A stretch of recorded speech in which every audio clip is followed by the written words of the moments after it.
everybody, welcome. Alright, so I have a vinyl haul for you guys. Again, it's records that I find throughout the month and I listen to and just digest. Some of them are from the thrift store, the swap meet, and I also include the record of the month, the essential artist of the month from Vinyl Me Please.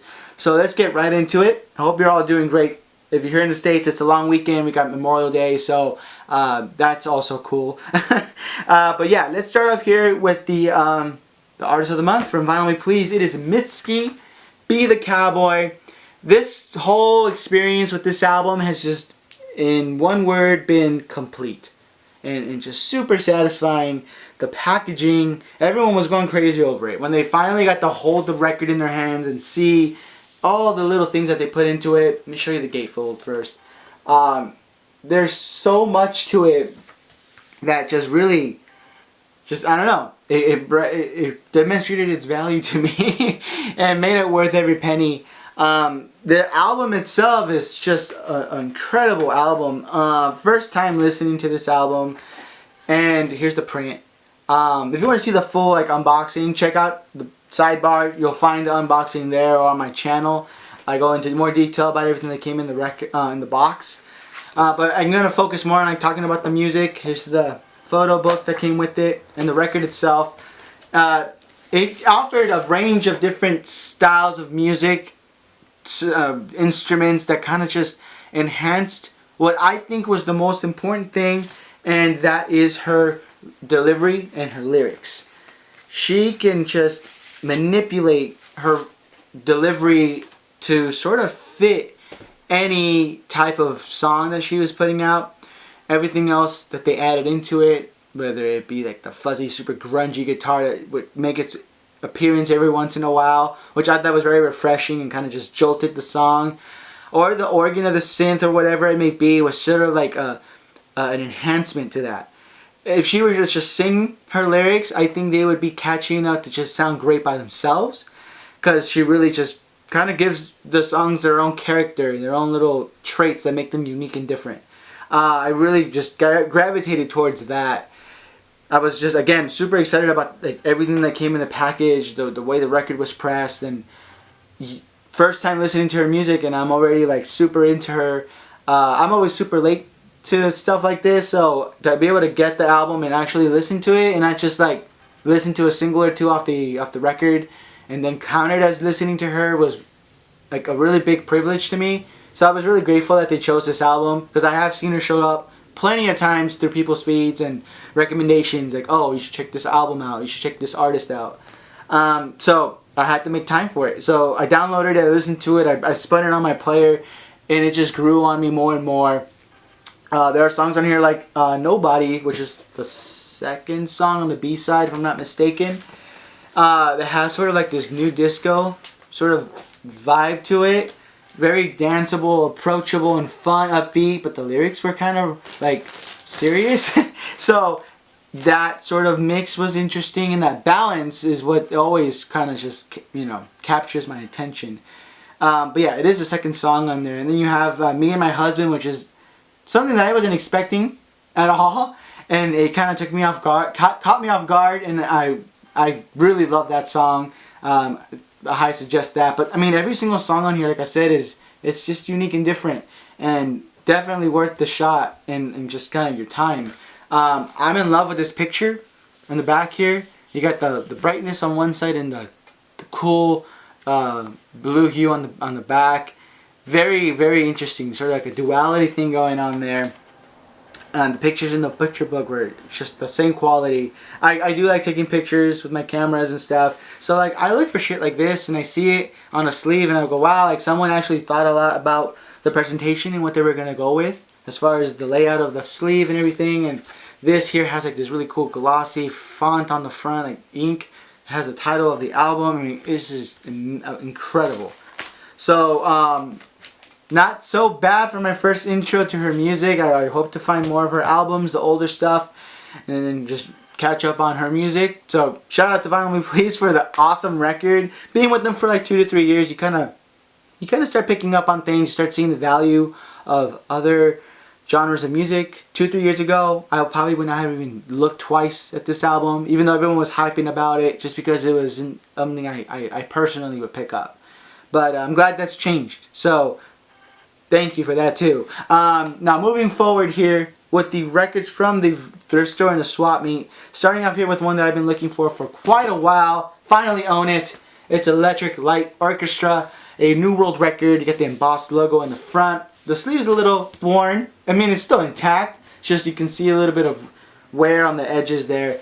But the record is super nice. It's got the song Telephone, which is my favorite song from them. This whole album though, because I have it on cassette, I think I even have it on CD now, has been like constantly on rotation. So I've started to really just appreciate the album as a whole. Not just the one song that I was digging for, because I first heard it in Spanish. My mom played it a long time ago, and she would play it every once in a while. And I forget who the artist is. I'll have to ask her later again to remind me. But I want to look for the original in Spanish as well, so I can have both. That would be really cool. But yeah, picked it up for $1, so that was a no-brainer. I think this is like my second, maybe third album that I have of theirs. So my collection's coming along. This next one here, complete blind pickup, is also a thrift store. Oh, this is a thrift store pick for I think $2. It is songs inspired by Star Wars and other galactic funk by Meco. Don't know much about Meco, but it is super funky. Got this nice disco groove to it. I can see b-boys sort of dancing to the breaks on this album. There's a lot of like drum breaks on there.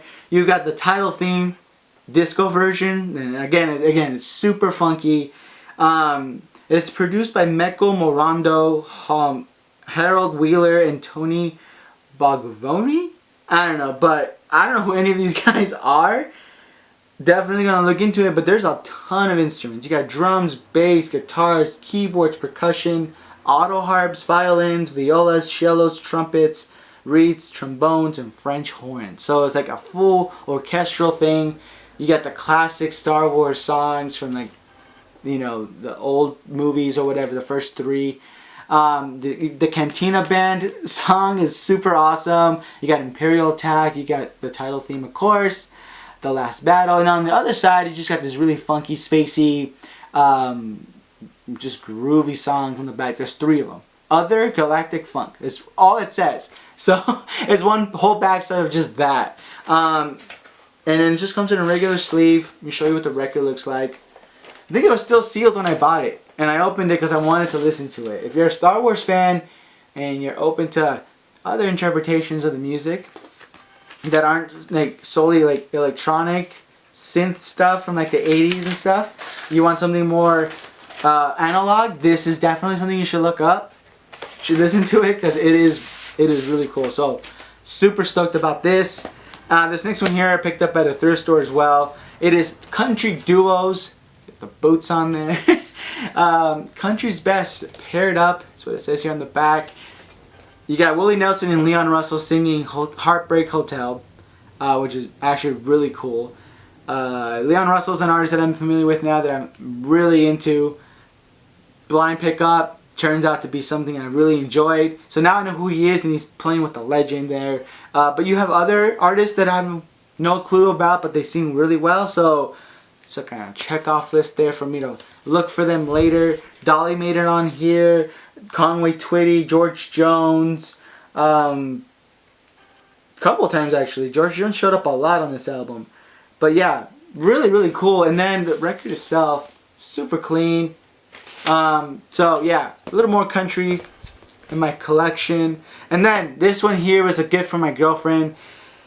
Complete surprise with this one. It is Scott Pilgrim versus the World. Awesome movie. Big fan of the movie and the book. You got songs from the film on here as well, the Sex Bombs. And then you have like Katrina, you have The Beach with Sparx. Who else is on here? Broken Social Scene. A lot of great like garagey, fuzzy music. And then let me show you the record, because that's really what kind of makes this whole thing awesome. It's it's pressed, not printed, in this beautiful red, vibrant color. It's just like the Mitski album, translucent. It looks beautiful. Yeah, so really happy about this. We both really like the movie, so it was fun to listen to the soundtrack together. She always picks out the best records for me, so thank you, babe. This next one here is one I just kind of picked up because I wanted a Twist album. So I got Ray Gunn and the Blasters. Let's do the Twist. Oh, come on, let's do the Twist. So the front looks nice, but the back is super dirty. You can see all that scuffing on the back. Oh, I don't know if that's... Yeah, no, it's something must have fallen on top of the record.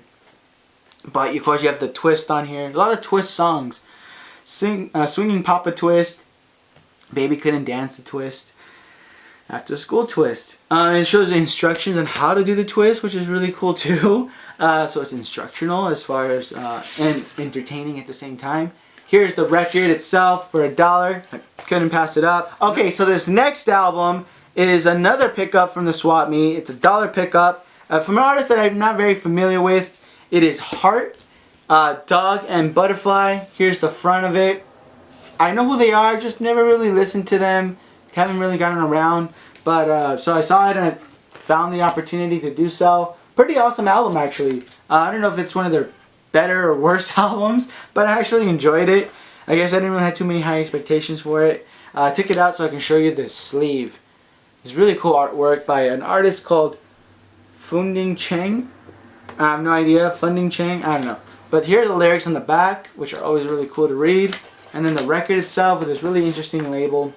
The artwork kind of reminds me of like Lisa Frank almost. Just like a more minimal version of it. I don't know, with like the pinks and the blues and the butterflies. Kind of interesting. Really, really nice though. For $1, why not? This next one here is also another $1 find. This one here I've been looking for. I've turned away a couple times because it was really beat up. Really bad condition. But since I've seen it, I've been wanting it. I'm talking about Eydie Singing the Blues. Or Eydie Swings the Blues. Really cool. It is a just straight up like swing album, but with blues songs. So, and she looks so beautiful. I can't get over how incredibly beautiful she looks. Just gorgeous. The record is spotless, super clean, nothing much to it, just a nice standard black pressing with a very simple label in the middle there, but can't deny the fact that she has an amazing talent and she can sing pretty much in any style and just sound incredible. Her and Bessie Smith are just like my two favorite singers that I just keep coming back to and just I've fallen in love with. Her and then of course Patti Smith. No, Patsy Cline, not Smith. Wow. I don't know where I'm at right now. But yeah, so really, really love this album. Super happy I have it in my collection. And this next one here was just a no-brainer for me. It's the Ventures, $1 Million Weekend. You got a lot of like some covers in there. Some really just cool like jammy surf rocks songs. Stuff that they're kind of just familiar for, or known for. So for $1, I couldn't pass it up, and the sleeve, which kind of surprised me, is still white. It's not yellowed. Usually they're pretty beat up. But yeah, here's the record. Nice pressing of it as well. I think this is maybe my third Ventures album. I just love their music. It's actually kind of nice to play maybe like on a weekend, kind of get the mood going, you know, just chill and fun, but really, really cool. This next one here is also sort of like a blind pickup. I'm familiar with them, but haven't taken the chance to listen to them. It's Grand Funk Railroad. Good singing, good playing. Again, I don't know much about them besides their name. It has shown up here and there. Maybe the Simpsons mentioned them once, so that's kind of why I knew who they were, which is kind of true about a lot of things. The Simpsons introduced me to a lot of stuff. But anyways, so here's the record. It was kind of what I'm expecting it to be. It wasn't bad. Again, I don't know if it's like one of their good albums or, you know, not so great album, but I actually enjoyed it. It was very just fun to listen to. And again, for $1, why not? But I actually kind of bought it because of the picture. As I mentioned before, I like photography, and I can see that there's huge contrast here, and then on the back it's a little fuzzier, not so sharp, you know, it's a little more blended in, all the shadows. Kind of interesting, but it was produced by Frank Zappa, so that was kind of cool, and I know he's a part of that. And then the last record is Charlie McCoy. Good Time Charlie. I love the harmonica, whether it's in the blues, rock, or just it by itself. I really love it. I will get around to one day maybe learning how to play it, learn how to bend some notes and get into a groove with someone and kind of just improvise. That's like a low-key dream of mine.